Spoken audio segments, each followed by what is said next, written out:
I do think that there are fair criticisms of the current state of the NBA that come from inside the house. And I think it has become very easy in the way that social media has helped condition us in the way that we communicate to just be dismissive of any criticism and assume that the criticism is coming from an insincere place. To give an example, I was on the internet this weekend and I made the point that for me, the most frustrating thing about the conversation is that the immediate response is to question the motives of the person on the other side.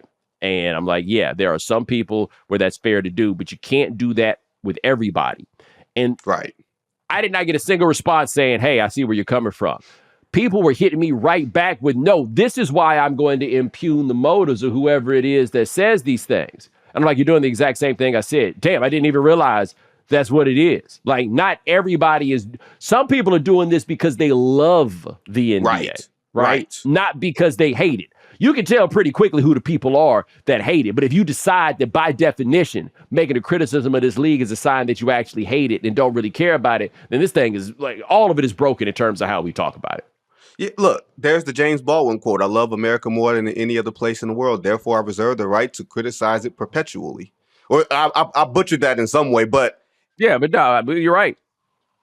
But I'm one of those people that I'm like, look, I'm not forever living in the crates. I understand evolution and where the game goes. Like Adam Silver said something during his State of the Game press conference at All-Star Weekend. And he said something, Bo, along the fact of, 7-footers have to be able to shoot now. Like, you cannot be a 7-footer in the game and you cannot have the ability to shoot a 3-point. I'm like, Adam, that's not a good thing. Like, you should, like, even if that's true, that's not something that I would tout as positive evolution of the game. That made me cringe when I heard it. Like, I understood what he was trying to say. Like, he's trying to view it in the way of, it's not just a big man or a little man. It's like everybody has to be able to do everything on the floor. But there's things that you miss within that. I think when people hear Adam say certain things, it's almost like he's missing, like, how do I put this? There's things that Adam says that on paper they sound fine. But when he says it and when he delivers it, it's almost like, man, are you missing the texture of what this game was built on for 40 or 50 years before it got to this point?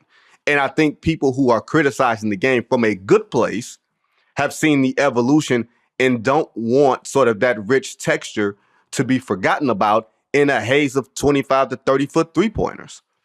Yeah, so I think he's making an argument. I was talking to somebody about this over the weekend. I can't remember who it was, and I'll probably make this point on my podcast again. So those who listen to both, my bad. I can't just come up with a new outfit every time I go outside. But it's an argument of a society that's kind of run by the technology. And so this is what I mean when I say that.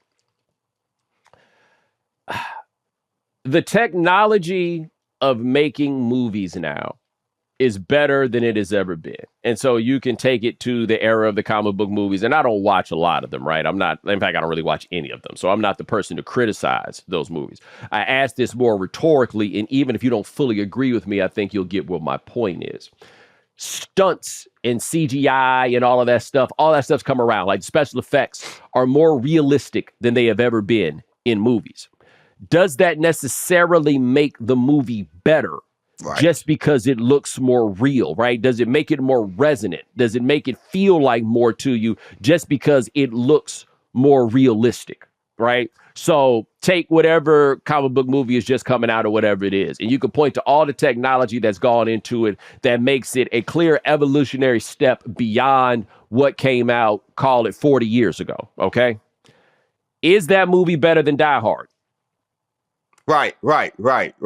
You see what I mean? Like, yes. Is it? And you might think it is. That's fine. I'm not saying, but you get the point that I'm making is that what Die Hard was or what it could be or everything else didn't necessarily require all this technology that's gone into it. So what has happened with the basketball player is evolutionary steps have taken basketball players to places that they were not before, right? Now, if Wilt Chamberlain played in this era, do I think that Wilt Chamberlain would be shooting jump shots and the likes? Yes. Yes, I do. If Kareem Abdul-Jabbar, Akeem Olajuwon, if they played in this era, do I think that they could extend their games out farther? Like, do I think that Akeem Olajuwon would basically be what you hope Anthony Davis would be? Yes. A 6'9", 6'10", face up power forward who could anchor inside and all of this other stuff. You go watch Olajuwon, like Jordan said, Olajuwon's a guard. And you didn't really think about it so much in that time. But would he be that guy? Yes. Would I enjoy watching that more than I enjoy watching the Dream Shake? No. I would not enjoy that as much. And so there was somebody, I think it was Ben Dietrich, who's, I think he works for the New York Times. At least he did when I had met him. And I saw him once tweet, and he's not the only person to say this. I just remember seeing it once for him. And his point was, I look forward to watching people try to make the argument that basketball was better when the players weren't as good. And I'm like, that's not nearly as difficult of an argument. Right. As you think it is to make. It is a stylistic argument as much as anything else. But no. That's not that hard. Like, hey, man, whether you think we should or not, we look back fondly on dudes like Charles Oakley. If you want to go a generation before that, Maurice Lucas. There's a handful of those cats. Like, there was a value to their presence, right? There's a value to the idea that this game is not just simply about the high level of execution, but also a certain grit, right? Like the guys that muscle people around, and that's where their place is. Think about the 1994 New York Knicks, for example, that had literally two good basketball players, right? Two. Patrick Ewing and Anthony Mason. Outside of that, these were not really good basketball players that were on this team.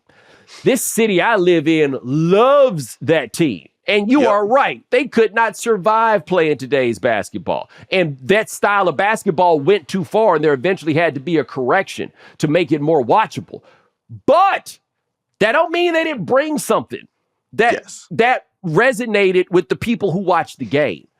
And so that's why I say that these arguments are kind of like a tech argument, where it's like, look at all the things that we can do, everything else. But it didn't necessarily make the game better. And the game is what it makes the people feel, to me, more than anything else. And I am of the belief, and I realize I've been talking for a long time straight. No, you got it. But I am of the belief that, and this is from somebody who makes stuff to sell to audiences, the audience is never wrong. The audience is not always right, but the audience is never wrong. And right now, the audience seems to be saying, hey, man, this ain't really it for us. And it blows my mind to watch so many people dismiss that, because a lot of those criticisms are coming from inside the house. Whether I'm with you, I don't think it's that cool to watch 7-footers shoot 3-pointers. I would rather watch 7-footers work in the block. That's me. I don't think it's that hard to see. Like, a 7-footer shooting 3-pointers. Now, mind y'all, I grew up in Detroit, where I saw a 7-foot white dude named Lambeer land his ass out there and shoot threes because he had no business being in the post. But that was the novelty of it, being a stretch five. Jack Sigma, same sort of thing with that funky release and all that type of stuff. Totally get it. We have confused efficiency. Like, efficiency is the enemy of good, in my opinion. Like, there becomes a point where everything, like, we judge efficiency, and here Bo and I talk a lot of times about like win shares per 48 minutes and stuff like that. That's a measure and a mark of like overall efficiency. But when efficiency becomes the measuring point, to me, you lose so many other different things. That's why you see players not taking shots at the end of quarters. That's why you see players not taking shots at the end of the shot clock, because they would rather take the turnover than they would take the miss and everything else that comes with that. And I think the game is not meant to be played that way. And subsequently, I don't watch basketball. I didn't grow up watching basketball. I didn't grow up playing basketball for like some aesthetic perfection. I played it because I was competitive as all hell, and I wanted to beat you by any means necessary. So when I'm watching the game, Bo, I saw like a 140 to 146 game in regulation yesterday in Atlanta. I don't want to see that. I'd rather give me a 107, 105 game and I'll be just as happy. Yeah, and look, and there was an era where you would get those games, right? Like the 1980s were games in the 100s, the 110s, like the 120s. These were not irregular things. Like I'm trying to remember it was the 87 finals, I want to say. We're in game 6. was the only game in the series where the Celtics came in under 100 points or something like that. So I don't think what a lot of us are talking about is not necessarily saying it's not we want fewer points by definition. Right. What I think has happened, and I saw somebody sent me a link to this yesterday. I didn't get to check it out, but they used a term that I want to use. I want to make sure people know I'm not boosting this from somebody that didn't invent it. I just ain't watched the video where it came from. But the question is whether or not this is a game that has been solved. And this happens periodically from game to game, to sport, where the game does, in fact, get solved. And so we saw this happen 80s, early 90s, where I think in large part the game was solved. With the rules for illegal defense, or the rules for illegal defense were back in the day, was such that, okay, so if a player is standing outside the three-point line, the person defending him had to be above the free throw line. If he's like in between the three-point line and the free throw line, that person had to be above the bottom of the circle, so forth and so on. It was all these very technical things that were intended to prevent a team from playing zone defense, right? That was the point.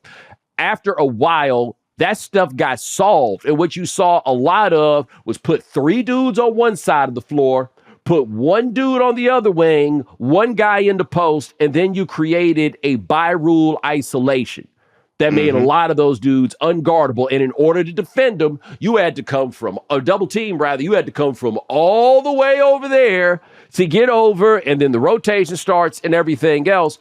And that game got solved. And so the solution that the players came up with, or really Pat Riley came up with to solve this, because it was a game that allowed for greater physicality, is we're going to maul people. That was the solve for the game. What you wound up with was a lot of games, including in the playoffs with great teams, where teams are scoring 53, 54, 55 points in the NBA Finals. Yeah. Okay. When you start talking about those point totals that Jordan was putting up, Jordan was having games where he's putting up 35 and the team is scoring 76. Right. Nobody's saying that we want to go back to a time of 72, 68 games. No, at least I'm not saying that. That's not what I'm going for. But at those points, the game had been solved. And so once the game had gotten solved, they changed it again. And this is when we're like, okay, we're going to allow you to use some zone principles, but we can't let you muscle people like that anymore. Because if you can play zone and you can muscle people, then we're going to have the same problem that we had now. But it had to be done to increase some level of scoring.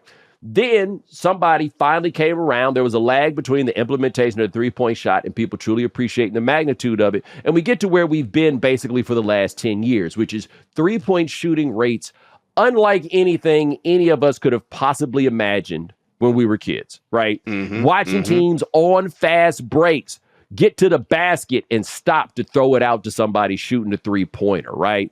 A 3-on-2 break with a 3 at the top of the break. On a 4-on-1 or a 4-on-2, that shot has always made sense. On a 3-on-2, it's kind of like, hey, what are we doing? Because the game's been solved. People have figured out the math, and the math says to keep shooting all these shots.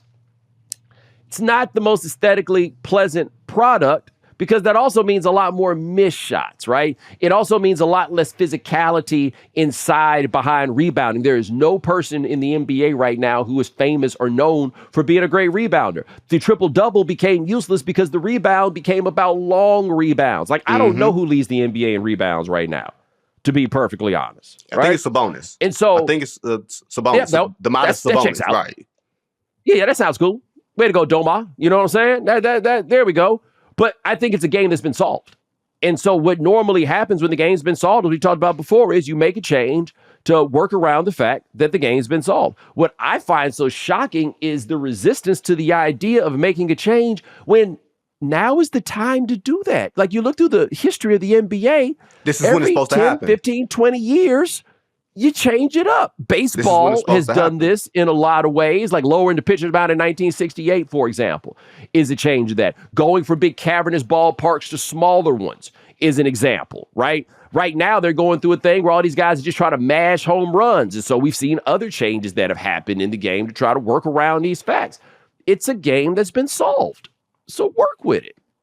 Yeah, there's something, and Bo, this is not a back in my day thing, but as a guard, when you're playing pickup and you're the smallest dude out there, it was a business decision to go down the lane and to try something on one of them dudes. It was a mark of your manhood, even if you wasn't yet a man, right? Yeah. Like they would tell you, you bring your little ass down here, you're going to get hit. And you can't punk out. And it became a strategy. And of course, you got to see that in the league with the Knicks and some of these other teams where they small forwards look like centers. You know what I mean? Like that became a mark of things. I miss that element of, hey man, you coming down the lane, you better pack something with you. Yes. I miss that element of general toughness and competitiveness that came with that. And now there's no real business decisions having to be made. Now it's ballet. It's beautiful to watch and everything else, but I ain't come to watch that. I come to watch a mix of toughness and skill and shooting and strategy. And like you said, not even Pat Riley, when Tom Thibodeau said, oh, we're going to ice one side of the floor, icing mean we're going to, if it's a side pick and roll, we're going to hedge it to the baseline because there's one shooter on the floor and I got one help defender that's going to cover all this space for that one shooter. Once teams put two shooters on the floor, Bo, you can't play that defense anymore. Right. That's why you see the Knicks playing the way that they play, because you can't ice down one side and Tom doesn't have the personnel to play that level of defense. That's why the Knicks are as bad as they are. It's antiquated. But it's time for the game to change. 2004, going into the 05 season, they removed a lot of the hand checking and everything else. What happens? Steve Nash wins MVP, right? The 94 finals happens. Go ahead. What you got? Like I said, you can look at Steve Nash basketball reference page and you can immediately tell when the rules changed. Mm-hmm. That quick. He went from Dallas to Phoenix, or went from Dallas back to Phoenix. He had been in Phoenix before, and they opened up that offense, and boom, it was just like that. And remember, he was playing with Dirk and with Michael Finley. He was playing with some offensive engines in Dallas and was not that level of offensive player because they opened the game up in such a vast way that enabled him to win two MVPs, Bo, that I think he earned. I know everybody likes to have their thoughts on him. I'm not disputing the value of those MVPs. I don't think it's fake or phony or none of that. I think it was very reflective of the time that the NBA was in, and I think it was a great signal. And now it's 20 years later, and if the last turn was 2015 or 2016, maybe not the first Warriors championship, but the 73-win Warriors team that decided to just go all in on the three-point shot, and everybody has followed, it's 10 years from that point. It's time. It's whether it's moving the line back, eliminating the corner three, allowing for full-on line play at 25 feet out, beat them up. It's time for something to change. And I don't know if the league is ready for that because, unfortunately, Bo, I think the league is too busy chasing what the international game looks like. Okay, so I'm going to throw something out here at you. Okay. In 2016, the year the Warriors won 73 games, the Warriors shot 31 three-pointers per game, 31.6 three-point attempts per game in that season. How many three-pointers a game do you think the Warriors shoot now? Oh, more like 45. 42 and a half. Yeah. 42 and a half. And by the way, that puts them at third in the NBA in three-point attempts per game. Third. They were first in the league with 31. Like, there has been an explosion in how many three-pointers teams shoot. That has changed. To me, that is something that the leagues need to legislate and dial back. But I want to get to what you said about toughness, which I think is interesting. And I think that this is kind of an across-the-board thing in not all the sports, I guess, but football. This is it. Football, they legislated out like the thumper safety, right? The guy whose job it is to make you not want to do that. Yeah. That doesn't really exist anymore. Like, safety has become much more of an executing position in large part because it's impossible to be that guy and not get 15 yards every time. They've changed the rules. It's understandable why they do. But I say that to say we are now growing up with a generation of football fans who do not have a single wide receiver that they look at whose bag was, I go over the middle and make hard catches, right?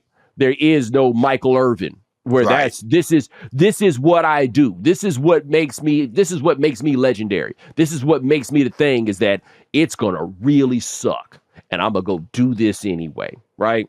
Right. There is nobody I can think of in the NBA whose job it is to be tough. Whether that be on offense or on defense. There's nobody I can think of off the top of my head whose job it is to be tough. Not that there aren't tough players. Not that toughness isn't a part of the attributes, but the number one thing you think of is tough. Yeah, it's not why you hear. So even take a guy like Draymond Green, who is as close to that archetype as one could ask a player to be, which is in part because there ain't that much stuff he's good at except for being good at basketball. It's hard to explain. Like, I'm not saying Draymond's not good, but I think you understand. Yes. Like, you got, what's the thing we're pointing to? It's not size. It's not some particular level of skill, but he get it done. But we don't think about it from the standpoint of this is toughness as an offensive thing, not just a defensive thing, right? Like, not just toughness is your ability to impose will, not just is your ability to withstand. That is a variable that's kind of been removed from the game. I liked it better when that was a thing, because I think fundamentally people don't so much want to watch an execution battle as much as that kind of test of will. See, that's where the hockey players got an argument on people all the time. There's no way to get away from the toughness of that game. To be truthful, the NFL, there's not a lot of ways to get away from the toughness of that one also. Basketball decided to take that out and make it entirely a game of skill and execution. And that, to me, is a game that lacks. I think the NBA, and I said this on your podcast last week, the NBA is like chasing a moving target. Like, that's the one thing I will give the NBA a lot of grace and sympathy on.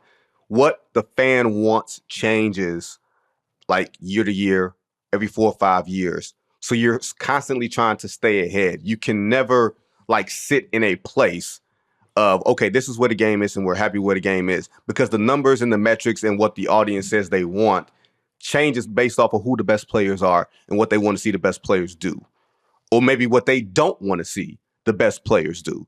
So the NBA has to constantly, Adam Silver has to do a job in a way that David Stern probably never had to. And sometimes he and his people are going to get some stuff wrong. And I feel like they've gone a wee bit too far and they don't know necessarily how to move it back without it looking like it's de-evolution, as opposed to sort of just regulating where the game is. So, it's fascinating to consider, Bo. They also, I agree, though, with the idea. I was talking to somebody about this yesterday, that the league and the way they talk about it, they're not, they gotta, like, you and I both are devotees to the Tao of Hubie Brown, right? Yes. We are Yes. Hubie Brown guys. And one thing I appreciate about Hubie is Hubie always found a way to celebrate the modern game while making his criticisms of it, while also very clearly being a person who still sounded like he loves this game. I do think there are a lot of people, I think the Inside Crew is a good example of this. If they could do a better job of highlighting what they like, while also adding perhaps what they would like to see more of, I do think that would be helpful for the NBA, because I do agree with the people who make the argument. They got a lot of people in prominent positions out here telling people not to watch, right? Like telling them this is whack. No. The production meeting, they typically warn you against such a thing, except, I mean, they don't show up to the production meetings. Yeah, and even if they did, man, Charles Barkley is going to say whatever it is he feels like saying. But Yes. It's not a bad game right now. I wouldn't go that far. It is the most talented that this league has ever been. I do think that a lot of the way, once they started allowing the zone defenses and everything else, it is harder for one player to have the impact that one player used to have. And I don't know if that's a good thing. Like, I think that's something that's a bit overrated. The idea is like, oh, we want a team play. Who asked for that? I didn't. I like watching the coldest be the coldest. I had a buddy of mine, my buddy Clarence, he makes a good point about this. He liked the old illegal defense rules. He liked it that you had to come from the other side of the world to double team somebody because you had to guard your man. Like he really just like the mano y mano Sometimes you got to eat that characteristic 40. of the game that came from that. Sometimes you got to eat that 40, Bo. Yes. Sometimes a dude send a limo with your name on it and say, get your ass here on time because I'm going to wear you out. And there is nothing you or the rest of your teammates or coaches can do about it. And I like that. Because you had the man of, you couldn't say, hey, y'all, come help. Like that was a mark of, I won't say weakness per se, but it's like, hey, man, guard your man, guard your yard.